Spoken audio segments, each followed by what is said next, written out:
right, everyone. Welcome back to Fandom from Afar. The Nuggets are on fire, and it is going to be so fun to kind of review the past couple weeks with you and just talk about how awesome the Nuggets are. What a fun time. So today we got a quick review of the games that have happened since we last recorded. We'll talk about some trends, not only with the Nuggets, but a little bit around the league. I'll attempt another prediction, and then that leads right into everybody's favorite section of what I got wrong. And we'll finish up with how to be a better fan. So I'm excited about this show, and let's jump right into it. So the Nuggets had 7 games since we last recorded. First one against the Blazers was unfortunately a loss. It was a weird game that ended in a bear hug, which apparently now is a jump ball. The next game against the Kings, the Nuggets cruise. Really, all you need to say is the Kings are not good at basketball. Heat, Bam Adebayo went out right away, and I don't think the Heat had a chance otherwise, but with Bam out, it was like a JV team against a varsity, and Nuggets win again. Next game against the Warriors, Steph is out. Nuggets have got pretty lucky just as far as the other team's injury luck, and we've taken advantage and won almost every game. So Steph was out and Jokic dominated. Next game, Pacers. Everyone was out for the Pacers, and Jokic dominated. And the Kings again, it was deja vu. They're still not good at basketball. And the last game, Clippers. The Clippers' plan was to let Jokic score, and so he did. He scored 55. The Nuggets cruised to an easy victory. So the Nuggets are now 9-2 overall, second place in the Western Conference, and they look like a championship team. Hopefully they can keep this going. The Nuggets did get a few little injuries in the last game. We'll have to see how Cam Johnson and Christian Brown are long-term. Hopefully they can just sit out maybe a game or two and be back to it. But the beautiful part about the Nuggets this year, they have some depth, so they are not going to fall apart, even if they are down 2 starters.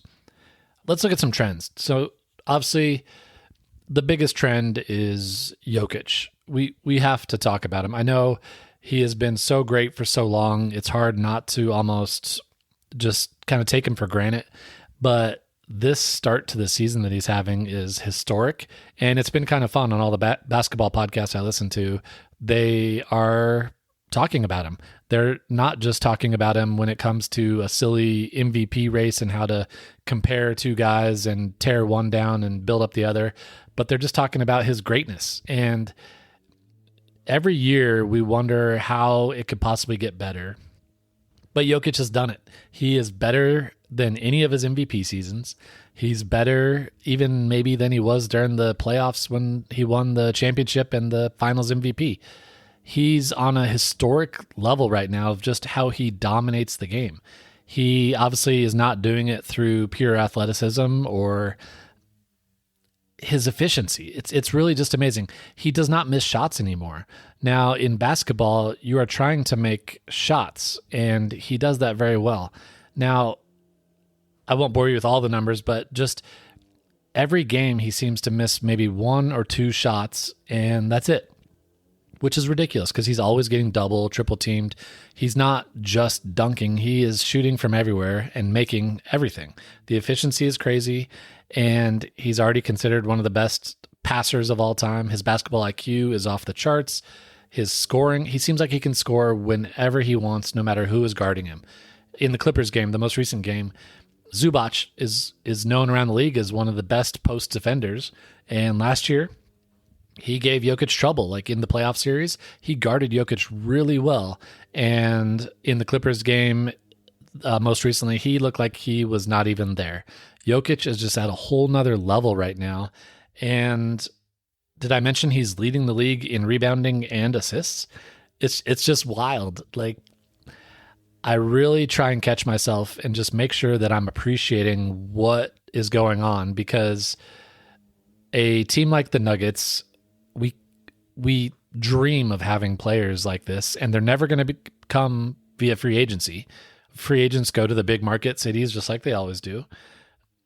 We have to appreciate just that we have an all-time great player on our team, and we get to watch him every night, and he's unlike anyone who's ever played before. He loves playing a team basketball that is just beautiful and fun to watch, and we are so lucky to have him. Just this week, there was the Mavericks news about them firing Nico Harrison because he traded away Luka Doncic. There was also, to kind of cross sports a little bit, Paul Skeens is a phenomenal young pitcher for the Pirates, and he won the Cy Young this week. And the big story coming out of his winning that award was that his dream is to play for the Yankees. And if I was a Pirates fan, that would just break my heart, because again, you dream of having players like this that are once every 10 years that just can dominate a game. And already in Skeen's second year, stories are coming out about how he wants to go play for the Yankees.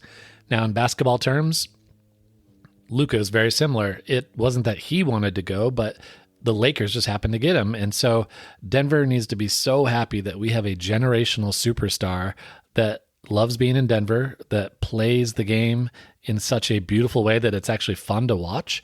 He's not one of the superstars that just foul baits and tries to get to the free throw line 30 times. And I just hope that we can appreciate him while we have him, because he is not going to be around forever. And that is it. That's the end of my rant. I love Jokic. Now, the other trends for the rest of the team is the new guys are just fitting in so well, and each in their own way, but they're really bringing to the table what we were hoping they were going to bring. Tim Hardaway Jr., I think he's been maybe the biggest surprise out of all the new guys, but he has been shooting really at a amazing level. And I don't know if it's going to keep up this way the whole time, but for right now, he's giving us exactly what we need, with a couple of our other teammates, Cam Johnson, Christian Brown, really not shooting that well. Tim Hardaway Jr. comes in and makes up for all of that by shooting just phenomenally. So Tim Hardaway Jr. has been a pleasant surprise. I knew he was going to be a good veteran, kind of steady off the bench, but every time he shoots now, I think it's going in. So really loving what Tim Hardaway is providing. Jonas Valanciunas, he just brings a presence to the bench.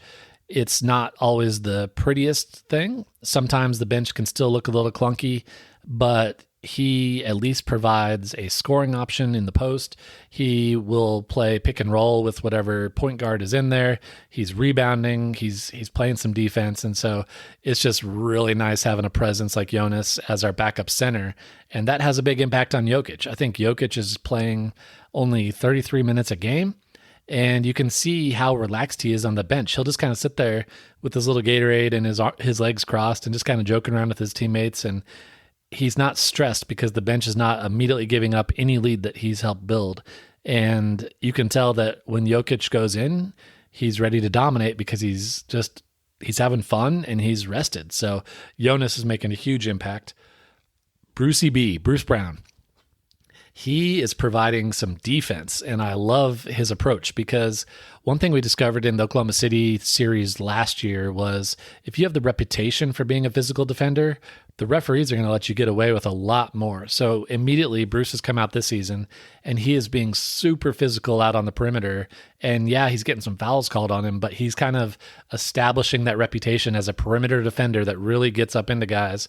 And I think that's going to pay dividends come playoff time, because they will allow that physicality, and it's really going to help the team defense when Bruce is out there, because we didn't have those guys last year. We didn't have any perimeter defense really. And so I love what Bruce is doing. He's bringing energy. He's bringing his little hat tip celebration whenever he hits a big shot. And I just love Brucey B.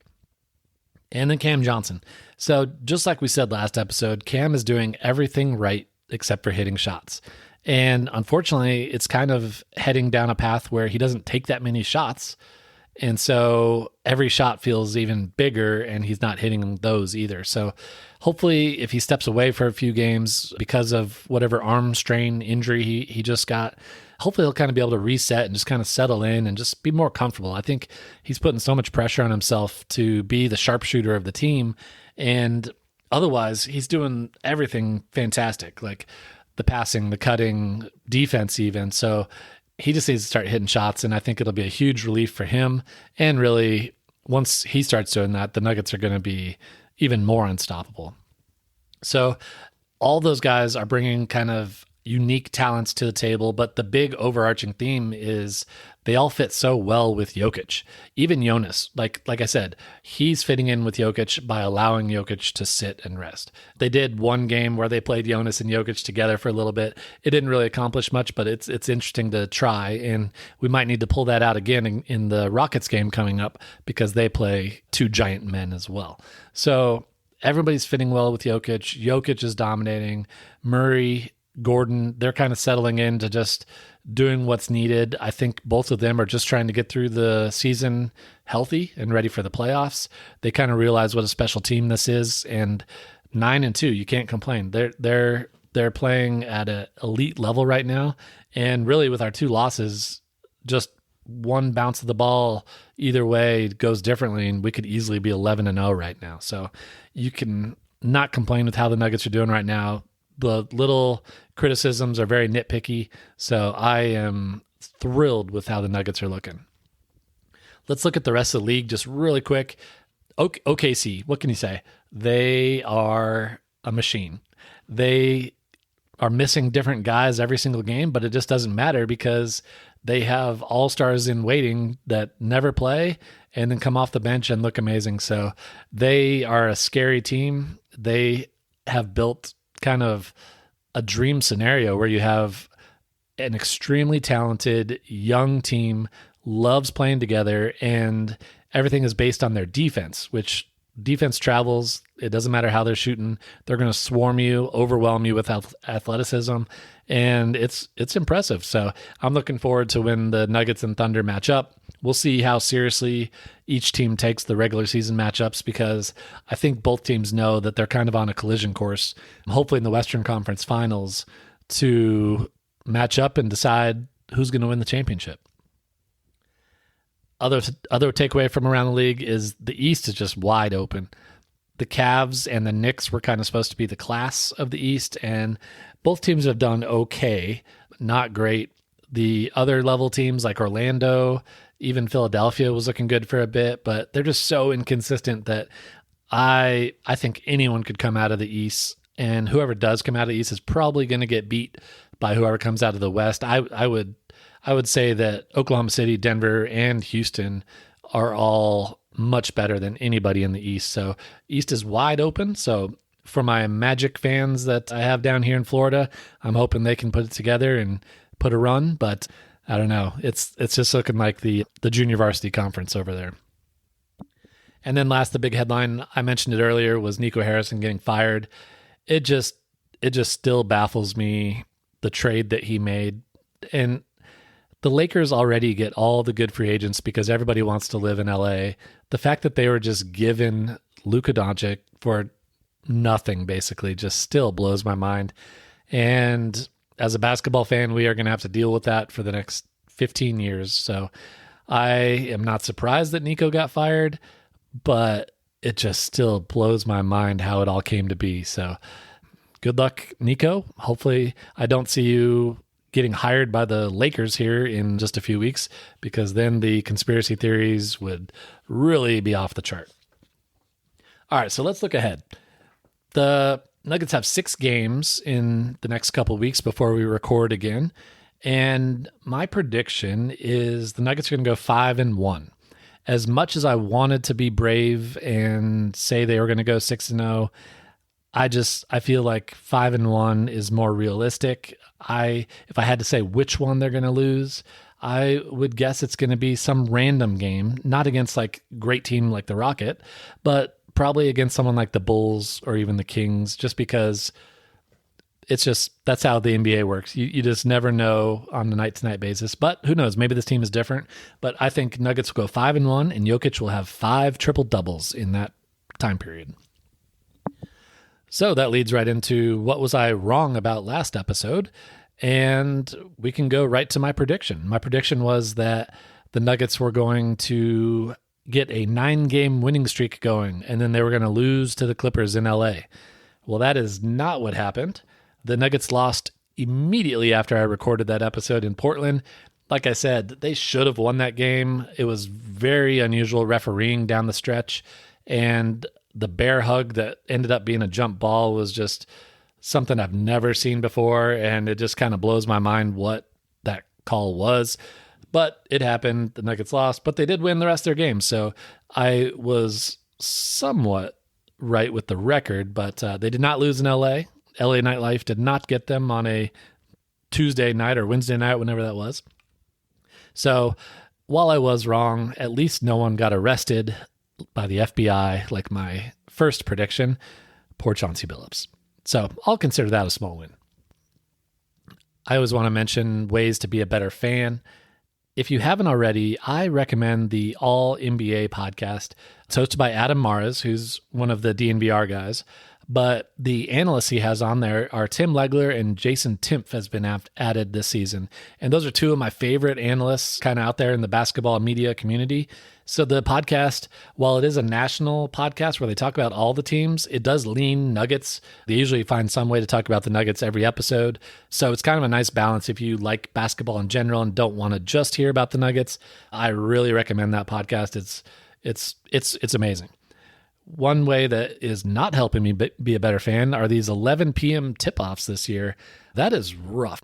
Thank goodness for NBA League Pass with they take out all the fluff and just kind of do the review of the game with every scoring play. So that gives me a good feeling of the game. But 11 p.m., that's tough. So hopefully you guys will use those to be a better fan.